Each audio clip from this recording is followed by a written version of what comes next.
বুঝতে পারেন যে এরকম আন্দোলন আমরা সবাই মিলে যাতে করতে পারি প্রতিটা এলাকায় যাদের ছেলে মেয়ে।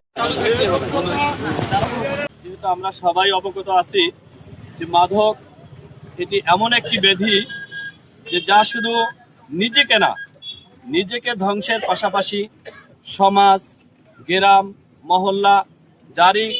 ধারাবাহিকতা আমরা গত কয়েকদিন আগে দেখছি হিরণ গ্রামে, যে নিজের পিতা মারা যাওয়ার পরেও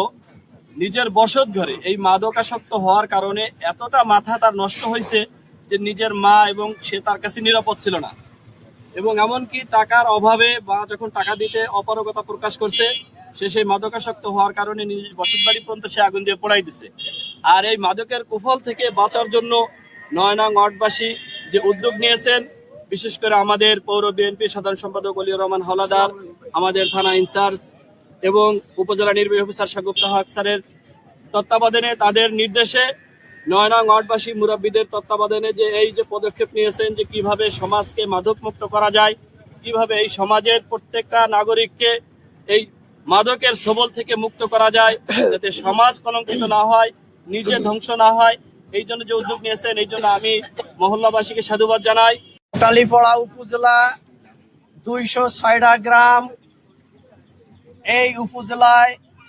ইদানিং দেখেছেন অনেক জায়গা অনেক কর্মকাণ্ড, এই মাদক, জুয়া, গাঁজা, বাবা,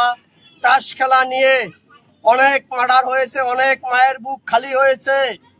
আমাদের কোটালীপাড়া ৯ নম্বর ওয়ার্ডের শুরু এই মাদক, জুয়া, বাবার থেকে আমাদের শিশু সন্তান, ভাই বোন, এদেরকে আমরা রক্ষা করার জন্য কোটালীপাড়া এই পৌরসভার ৯ নম্বর ওয়ার্ড থেকে মাদক মুক্ত বাংলাদেশ গড়ার জন্য আমাদের জেলা প্রশাসক, থানা ইনচার্জ অফিসার, আমাদের কোটালীপাড়া ৯ নম্বর ওয়ার্ডের বারবার কাউন্সিলর, 2 বার প্যানেল মেয়র নির্বাচিত বাংলাদেশ জাতীয়বাদী দল বিএনপি কোটালীপাড়ার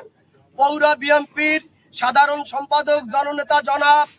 অলিউর রহমান হাওলাদার, তার নির্দেশনায় এই কোটালীপাড়া ৯ নম্বর ওয়ার্ড থেকে আমরা সারা কোটালীপাড়ায় জানাইতে চাই এই মাদক মুক্ত বাংলাদেশ গড়তে চাই। আমাদের সারা বাংলাদেশ এই মাদক মুক্ত হবে।